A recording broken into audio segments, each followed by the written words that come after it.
Hi everybody, welcome back from spring break. It is week 12 in our course, a 17-week course, which includes, that 17 weeks includes spring break and it includes finals week. So I have one promise on this particular lecture. This is going to be one of the shortest lectures of the year so far, and the following 2 weeks will be fairly short too. So here's what we're doing. For this week, which is week 12, I want us to look at policy topics. This week's topic is drug policy, and now in weeks 11, I'm sorry, let me start over. I'm getting my weeks all confused. This is week 12. In week 12, we're gonna talk about drug policy, but then in weeks 13 and 14, I'm going to give you a couple of options in your readings. I'm going to give you two different areas to explore, and you won't have to do all the readings. I just want you to select one option from those readings when I present them. Just based on your own interest. But the goal is to take what we know about policy and policy analysis up to now, and then sort of observe how policy analysis is used in the discussion of policies of interest. So where are we at right now? I want to spend a little time talking about this since you all handed in part 3, which I graded, and I provided you a lot of comments. So of course the next step is part 4. Part 4 is 2 parts, right? It is your final policy analysis and it's your presentation. So let me talk about those one at a time, just in the interest of giving you reminders of what the expectations are for these projects. So like I said, weeks 12 through 14 this week, next week, and the week after are dedicated to discussion of policy areas of interest. I'll get to more of that in a second. Week 15, which is April 16th through April 22nd. The only thing I am asking you to really hand in on Blackboard is a non-graded discussion. That happens to be a discussion where I ask for comments on course improvement. And I really do value that, even when people give me comments that they think I won't like. I mean, that's fine. I really actually use those comments to restructure courses. So that's the only thing that I'm going to really ask you to give me during week 15. Otherwise, the rest of that week, I want you to spend the time really finalizing your presentations and working on your paper. I want to give you that time to do that. Okay, then week 16 is on our calendar, on our academic calendar. That's prep week. What that week's going to be dedicated to is handing in your presentations. And the way we're going to do that is as a Blackboard discussion, and I will get to that more in a second. Okay, so the very last thing due in the course is due on finals week. Graduation is May 5th. The final thing due is Wednesday, May 3rd at 11:59 p.m. That is week 17 on my calendar. That is your full policy brief. So here's some things to remember as we talk about the policy brief. This is the 75-point part of your overall project. Every other part had point values. This is the part with the most single point value for one hand in. So this is the 75-point part. Remember, the total page length is 10 to 15 pages. And for a lot of you on your part 3, I made the comment that you might need to, you will need to pare it down. That's not a problem for everybody, and actually it's not a bad problem to have. Because you are able to pare down. If you really have done a lot of research, you're able to pare that down, I think, if need be. But it is a policy brief, right? So the focus is on writing succinctly for this project and simulating that you are a policy analyst and you need to give some policymaker a brief analysis of a policy problem. Not a very super long analysis, but a brief analysis that a busy policymaker can digest really in a fairly short amount of time. So just in the interest of standardization, I told a couple of you this, when you hand that project in, use the standard Times New Roman 12-point font with what I call the modified APA referencing style. We're not using the full APA on formatting, but for citations, I want you to use the in-text citations, as noted there, with page numbers only being required for direct quotes. There is a reference list that is required. That does not count on the page total.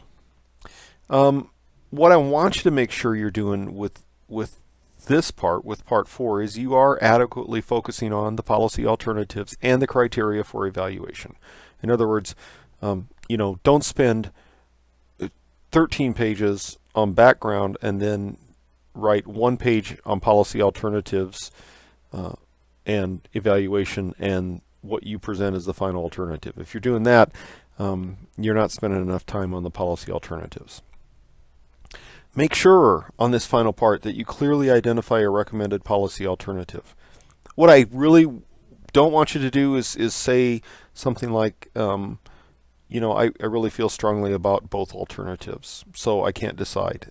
Don't do that. Come down on the side of one of the policy alternatives, even if it's difficult. You can say, it's a very close call, but here's the one I recommend.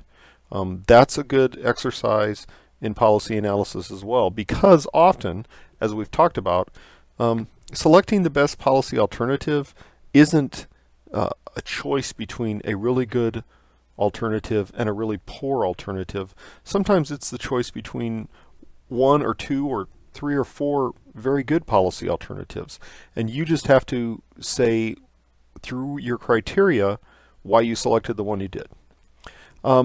If you're using facts like dollar amounts, populations, make sure that these are reliable and verifiable.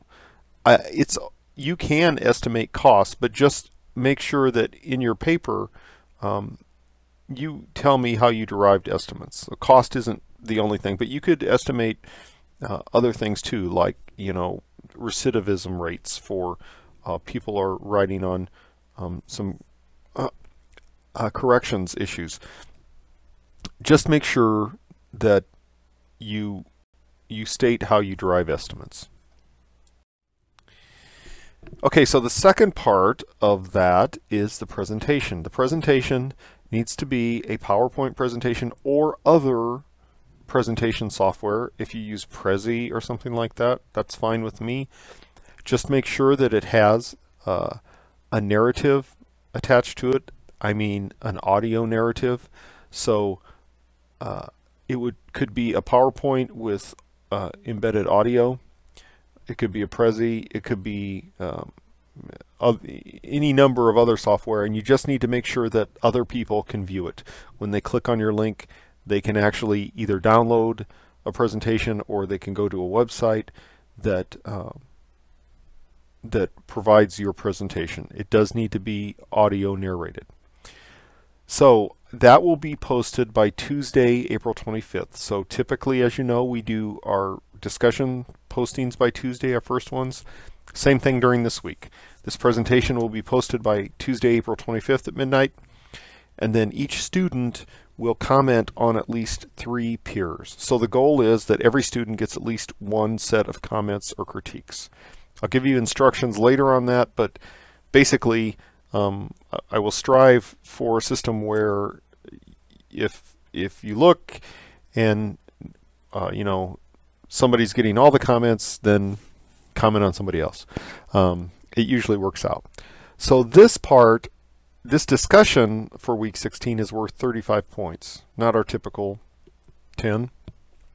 And that 35 points will include your discussion, your discussion of other presentations and your own presentation itself. So what does all that mean? I made this announcement on the course Blackboard. This is the time you should be sitting down with me if you live in Omaha, or conferring by email or calling me on the phone to talk about your policy analysis project if desired, or talk about the comments I provided back to you. My interest is that every person develop a very good policy analysis, and we have just a plethora of different kinds of policy, from large national policy down to local policies, and I really like that because because it's important to understand that when we talk about policy, we're not always talking about, large foreign policy initiatives. We could be talking about, public works in a city, and they're important because they impact people and they impact the way government works. And so it's important to understand that policy analysis takes place across the spectrum of policy sizes. Okay, so weeks 12 through 14, we're going to be talking about different policy areas. So this week, I want to talk about drug policy, and I assigned you 3 readings. One is the BARDAC text, Appendix A, and the other 2 I provided a link to websites on the Blackboard tab for you.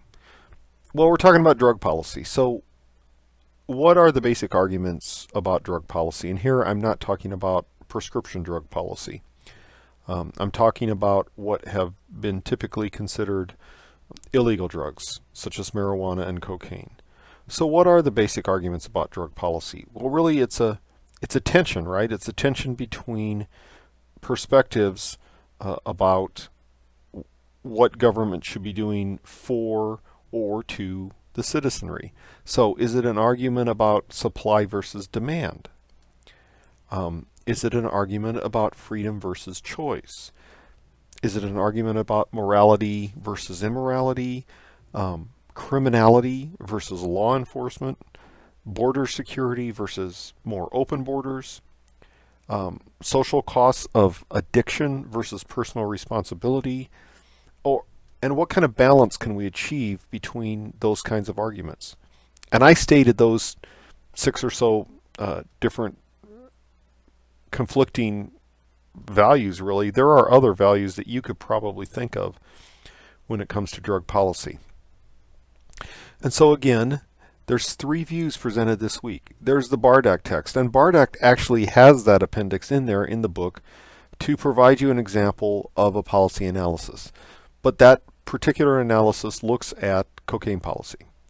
From the Heritage Foundation, there is an analysis supporting continued criminalization of marijuana. And then from the Brookings Institute, there is another analysis that asks basically what we can learn from the legalization of marijuana in Colorado and Washington. Okay, so back to this slide. 5 questions really, because I would like you to understand really, I think, how you feel about national drug policy. And the second thing is I want you to see how people who analyze policy for a living have dealt with drug policy. So these 5 questions, the first one being, which of these 3 analyses that you read offer a convincing comparison of 2 or more alternatives? And what are these alternatives? Okay, so why do I ask that? It should be obvious. In the policy analysis project, I've asked each of you to come up with at least 2 alternatives. That is, somebody has to make a choice between 2 alternatives or more alternatives. Second question is, which of these analyses that you read offer effective criteria for evaluating these alternatives, and what are these criteria? Okay, same thing. In your project, I've said, each of you must come up with criteria for evaluating alternatives. Then I ask you to examine them and tell me which you think are the most partisan in your opinion, and how is this partisanship demonstrated in the analysis. So that would lead you to give some examples of how partisanship is evident in the analysis. And then which of the policy analyses makes the most balanced and extensive use of supporting literature and data. So again, part of your project is providing supporting literature and data and making effective use of supporting literature and data. And then this is where you kind of switch gears on these questions. Based on all of the above, I want you to write 1 to 3 paragraphs That's all. 1 to 3 paragraphs stating what you think our generalized national drug policy should be. So here I'm striving for succinctness and brevity, but I want you to really try to explain what you think national drug policy should be based on these analyses and based on your view of how these various analyses cover drug policy. So that's it. That is it for this week. As I said, really short lecture. I'm coming in under 16 minutes, so I think that's a record for me. And I'm really looking forward to seeing your discussion this week. Remember, please do communicate with me on your projects, and I will gladly talk you through it, or we can exchange emails and we can walk through the process if you have concerns or questions. Thanks a lot.